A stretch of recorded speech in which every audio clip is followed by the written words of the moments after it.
Sarah, Matthew. Hey, congratulations for Unidentified Objects. Thank you. Thank you. So this is such a lovely independent movie. Could you tell us what initially drew you to this project? Sarah. I think what initially drew me was that I hadn't had the opportunity to play a comical character or some kind of more offbeat character. I usually would be cast in, very straight dramas. And then I did get a chance once on a pilot to play a funny character. And then some executive at Amazon got me too'd and the pilot never went to series. So I missed this opportunity. So I'm like, okay, someone's offering me something funny. I get to, try something different. And then I met Matthew and I met the team of creatives, and I just fell in love with them and was like, this is the one. Wow. Matthew? Yeah, the catalog of films that center the little person perspective is ironically very small. And so when this came down the pipe for me, I'm always reticent when my agent sends any project that explicitly, is around a little person because of the stereotypes that I often see in stories. But this was an outlier. This whole script was an outlier, and reading Leland's story, I always tell people in the Q&As that, if I had like 1,000th of the talent that Leland has in terms of writing a story, putting it onto the page, this is the story that I would want to tell. Something authentic and equal parts funny and heartbreaking, because I think that's kind of what life is, right? You're never in kind of one circle without something, without some circle of humor or levity mixed with heartache and heartbreak. I mean, that is life. And so Leland did this so beautifully in Unidentified Objects, and I'm just so freaking excited to have been a part of it. I mean, this is a two different types of genres crossing over each other. Drama and comedy at the same time, and both of your characters actually represent that well. How did you get in the mindset of both, Winona and Peter, in the case for like a film like this that's supposed to not completely go too serious, but lighthearted? Yeah, I mean, I think Wan Fei. I remember Wan Fei, the director, Wan Fei, very early on, perhaps even before principal photography began, that he wanted this to feel steeped in reality, and to not kind of not to lean into the surrealism and the abstractness of some of these sequences that we were shooting.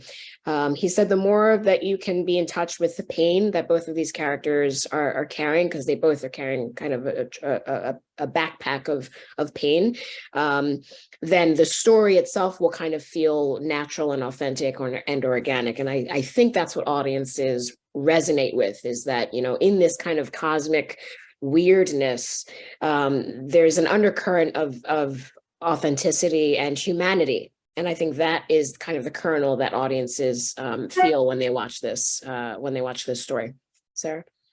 Yeah, and also, the genre bending element, the fact that it is comedy and drama, but also has sci-fi elements, it's really important that these characters didn't appear hokey or put on, because we do have this other element of sci-fi, of another world, or other possibilities that people may or may not believe are true or real or grounded. So, making sure that our characters ring true and that we're relatable and that we're human was imperative to making the sci-fi element work as well. So, I bring a lot of myself to every character that I play, and I feel like there was definitely a piece of me that broke off for this, that made we all have pain, we all have baggage, we all have problems, and to sort of bring those to a character in a real way is it's an honor. Yeah. And it's a great, just one more thing about it, like, as actors, the only goal that the only task that we have as storytellers is to play each moment truthfully, as authentically as possible. And so the whole idea of the stylization of, is this going to be abstract? Is this going to be comedy? Is it going to be drama? If you play that scene and that part with authenticity and truth to the character, then like everything else will kind of come to be, from the cinematography and the editing and the directing and all of that, Well, how about this? Let's talk about the other character in the film, the car. What was it like being in that pink car? Because this essentially is a road trip film. Right. Totally. Sarah, tell about the day the car broke down. Oh gosh. I mean, there were so many moments that are just like your typical, like, this cannot be happening right now. We're on this indie film and we're in the middle of Maine and the car is 100 years old and someone spray painted it pink, and it's, it's like this junkyard car that I was trying to drive around.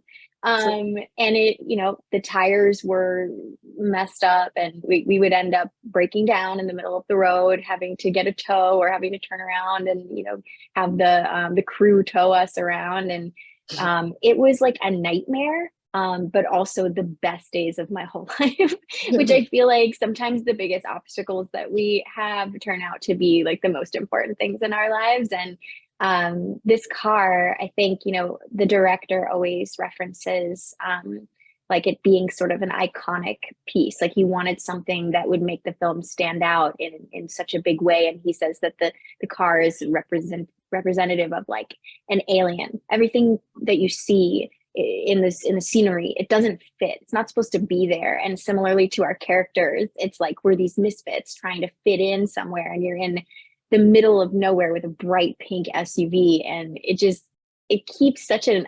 iconic's the word, like integrity around it. It was amazing, but it was also just terrible, and there was no air conditioning and it beeped really loudly. It was every time you open the door, it's like it was terrible. But Matthew and I got so close by being stuck in that car together for so long, and I would never take any of it back.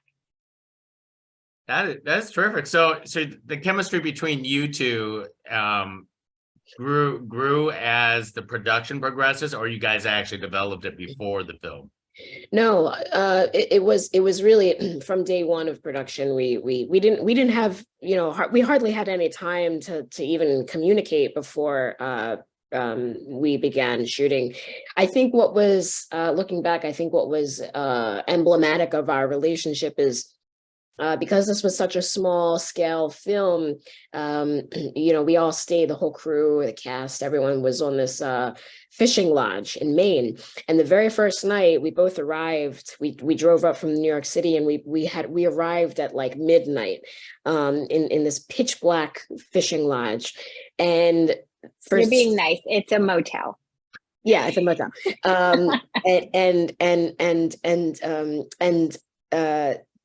It was midnight, and I'm not sure what exactly happened, but there was a mix up with our rooms. We were supposed to have two separate rooms, and that first night there wasn't a reservation for each of us to have our own rooms. And so the director, Wan Fei, he came over, he was so embarrassed and so apologized, like, I'm so sorry, you guys, like, is it okay if you share one night like in a joint room? And I was like, sure, of course. And we did. And I remember sitting on the sofa in this random motel room with Sarah, and we were up till probably like 3 a.m. On the couch, and cartoons were playing in the background, and we were, we just had very deep and heartfelt conversations. And then we kind of went into our little rooms and went to bed and woke up and did the same thing like the whole next day, sat on the picnic bench and talked for hours. So we had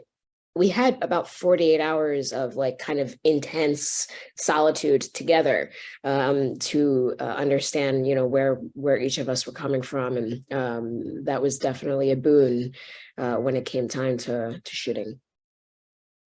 Wow, that is awesome. Well, let me leave with one more thought, because I know both of you have done large projects before, obviously with television and cable series for both of you. What is the draw of doing like an indie film, like something like Unidentified Objects? Great question. Sarah.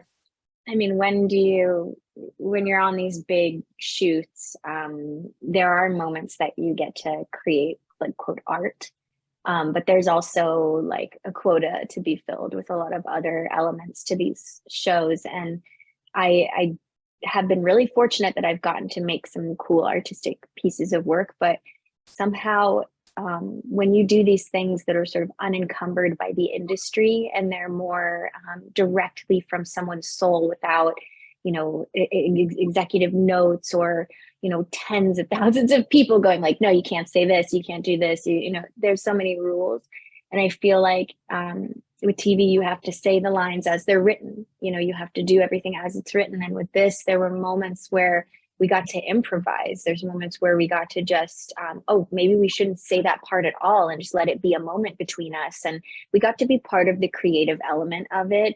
And when you just get hired for a job on a series or something like that, you show up and you do what you're supposed to do and then you go home. But this was like, it created like a family dynamic that I hadn't really experienced before, of people that really wanted our creative input and respected us as artists and not just as a day job. So, I mean, getting to create art in that sense is rare, and that's pretty much all I want to do now. So I'm looking for those kinds of jobs now.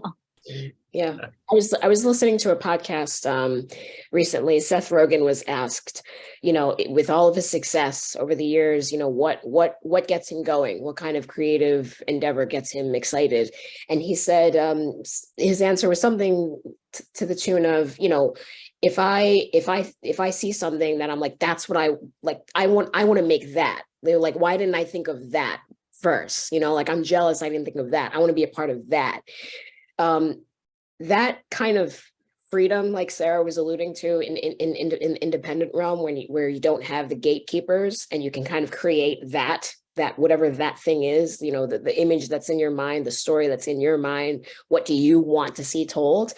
That's the beauty of independent filmmaking, because you have a lot of really passionate artists across the board who have a vision, and scraping by, you're able to tell this story that, like Sarah said, would probably be radically different if you had network executives and big producers giving the green light or the red light. Yeah. Wonderful answers, and you two are wonderful people. So thank you very much for conversing us about Unidentified Objects. It is a wonderful film. So thanks for having us. Thank you. Thank you.